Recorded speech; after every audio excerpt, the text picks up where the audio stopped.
नमस्कार दोस्तों, जय माता दी। दोस्तों, मैं हेमलता उपाध्याय आप सभी का अपने चैनल पर बहुत बहुत स्वागत करती हूँ। दोस्तों, आज गुप्त नवरात्रि का दूसरा दिन है। दूसरा दिन देवी तारा को समर्पित है। तंत्र शास्त्र में देवी तारा की मान्यता बहुत अधिक है। कहा जाता है कि तारा देवी शमशान की देवी हैं। इनकी पूजा करने से दुर्लभ कामनाएं पूर्ण हो जाती हैं। तो आज सुनेंगे तारा देवी की कथा। तारा देवी का आविर्भाव कैसे हुआ तथा यह भी जानेंगे कि तारा देवी की पूजा किस प्रकार करने से जीवन से कष्ट और संकट दूर हो जाते हैं।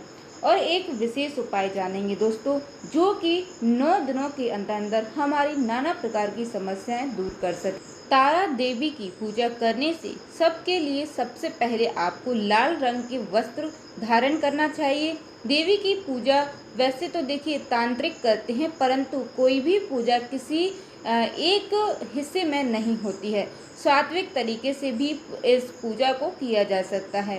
करना यह है कि आप लाल रंग का वस्त्र पहने और लाल रंग का फूल ज़रूर चढ़ाएं। और देखिए, लाल रंग के फूल के साथ साथ देवी को फूलों पर यदि 2 लौंग रखकर समर्पित कर दिया जाए तो इनकी विशेष कृपा होती है।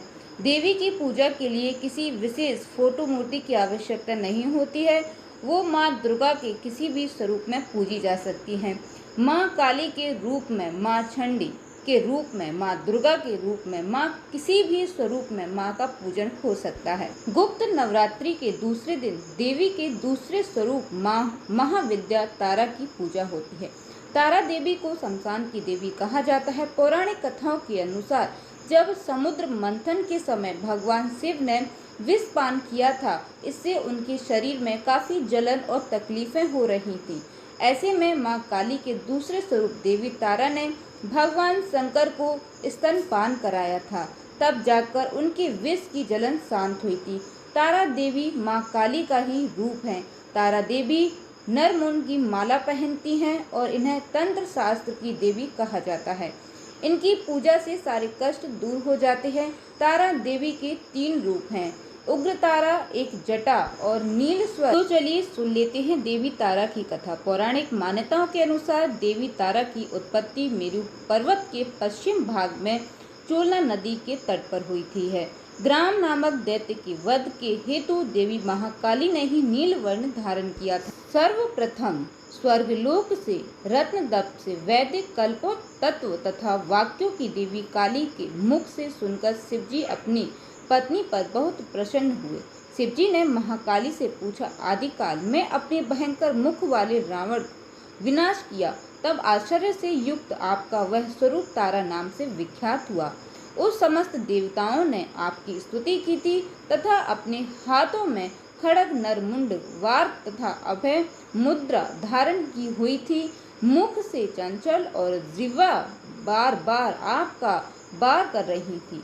भयंकर रूप वाली आप प्रतीत हो रही थी। आपका वह विकराल स्वरूप देखकर सभी देवता भय से आतुर हो रहे थे। आपके विकराल भयंकर रौद्र रूप को देखकर उन्हें शांत करने में निमित्त ब्रह्मा जी ने आपके पास गए। समस्त देवताओं को ब्रह्मा जी के साथ देखकर देवी लज्जित हो गई।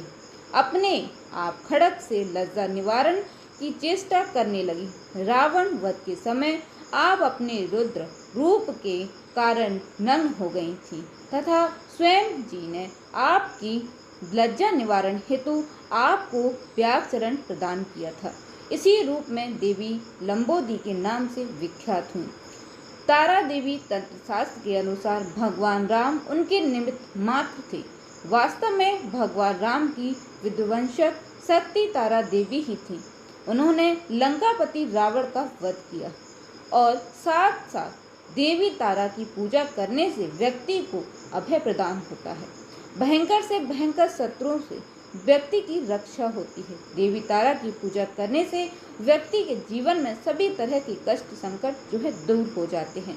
देवी तारा की पूजा से साथ साथ व्यक्ति को कुछ विशेष काम जरूर करना चाहिए, जैसे कि पूजा को करने के बाद देवी को एक उनके स्वरूप के नाम का पर स्मरण कर उनका ध्यान अवश्य करना चाहिए। चलिए दोस्तों, अब एक और कथा है जिसे सुनना बहुत ही ज़रूरी है। देवी तारा से ही जुड़ी हुई है या फिर गुप्त नवरात्रि आप लोग क्यों करते हैं उससे जुड़ी हुई है। तो यह कथा भी मैं सोच समझ कर कह रही हूँ कि आपको सुना दूँ, इससे विश्वास से भी ज़्यादा प्रबल हो जाएगा।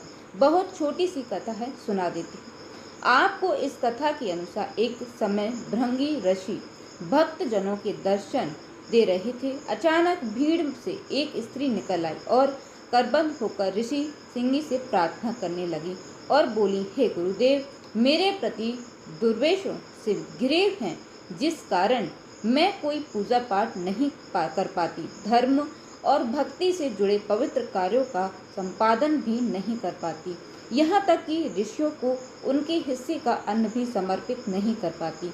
मेरे पति मांसाहारी हैं, जुबारी हैं, लेकिन मैं दुर्गा की भक्त हूँ। उनकी भक्ति साधना से अपने और अपने परिवार के जीवन को सफल बनाना चाहती हूँ। ऋषि श्रृंगी महिला के भक्ति भाव से बहुत प्रभावित हुए।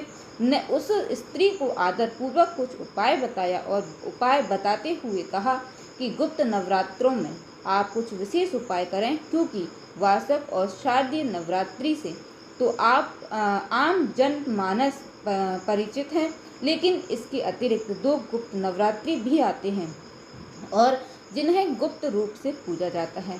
उन्होंने कहा कि प्रकट नवरात्रि में 9 देवियों की उपासना होती है और गुप्त नवरात्रि में 10 महाविद्याओं की उपासना की जाती है। इन नवरात्रियों में देवी की स्वरूप ऐश्वर्यकारिणी देवी हैं। यदि गुप्त नवरात्रि में कोई भी भक्त माता दुर्गा की पूजा साधना करता है तो उसके जीवन को वह सफल कर देती हैं। ऋषि सिंगी ने कहा कि जो लोभी, कामी, व्यासनी, मांसाहारी तथा पूजा पाठ न कर सकने वाला भी यदि गुप्त नवरात्रि में माता की पूजा करता है तो उसे जीवन की कुछ और करने की आवश्यकता नहीं रहती है। उस स्त्री ने ऋषि सिंगी के वचनों पर पूर्ण श्रद्धा और विश्वास करते हुए गुप्त नवरात्रि की पूजा की। देवी माँ उस पर प्रसन्न हुई। उस स्त्री के जीवन में परिवर्तन आने लगा। उसके घर में सुख शांति आ गई। पति गलत रास्ते पर चला गया था, वह सही मार्ग पर आ गया। गुप्त नवरात्रि की देवी की आराधना से उसका जीवन पुनः सुख संपन्नता से भर गया। तो दोस्तों, यह गुप्त नवरात्रि का विशेष, बहुत ही ज़्यादा विशेष असरदार तथा कथा, क्योंकि देखिए कोई भी कथा सुनने से हमारे मन में प्रबल विचार और इससे जो है हमारे जीवन के विशेष प्रकार के संकट दूर होते हैं। क्योंकि एक चीज़ सभी जानते हैं कि विश्वास के बिना यह दुनिया अधूरी है। तो दोस्तों, यह थी देवी तारा की कथा, आप इसको जरूर श्रवण कीजिएगा। चलिए अब हम जान लेते हैं आज का कुछ विशेष उपाय। दोस्तों, करना यह है कि देवी तारा की पूजा आप अपने घर में सामान्यतः, जैसे मैंने बताया है कि देवी की कोई भी फोटो मूर्ति से आप सामने रखें। लाल, आज कोई भी लाल फूल आप चढ़ाइए, 2 लौंग रखकर देवी को समर्पित करिए। बाद में उस लौंग को आप प्रसाद रूप में ग्रहण कर सकते हैं, चाय में डालकर, लेकिन नमक वाली चीज़ में मत डालिएगा। इस तरह से करना है। और दूसरी विशेष चीज़ क्या है कि ये लौंग किसी को देना नहीं है, परिवार के सदस्य में ही बांटकर इन्हें खाना है। और अगली चीज़ दोस्तों, देवी तारा की पूजा में आज कौन सा विशेष उपाय करेंगे। दोस्तों, आज देवी तारा की पूजा करने के साथ साथ आपको एक विशेष काम कर लेना है, जिससे कि आपके जीवन से कष्ट और संकट काफ़ी हद तक दूर हो जाएंगे। देवी तारा की पूजा करिएगा। पूजा के बाद आप शाम के समय अपने घर में थोड़ा सा बेलपत्र की धुनी जरूर दिखा दीजिए। इसकी धुनी आप पूरे घर में दिखा दीजिएगा, आप देखेंगे चमत्कार हो जाएगा। आपके घर में लड़ाई झगड़े, कलह कलेश, बरकत नहीं होना, तमाम तरह की दिक्कतें जो हैं वह धीरे धीरे समाप्त हो जाएंगी। अगर आप लहसुन प्याज खाते हैं तो आप इन चीज़ों को ज़रूर त्याग दीजिएगा। उम्मीद करती हूँ दोस्तों कि आपको वीडियो पसंद आया होगा। अगर वीडियो अच्छा लग जाता है तो प्लीज़ दोस्तों वीडियो को एक लाइक ज़रूर कर दीजिएगा। साथ ही हमारे साथ जुड़े रहने के लिए चैनल को सब्सक्राइब कर लीजिएगा। जय माता दी दोस्तों, धन्यवाद।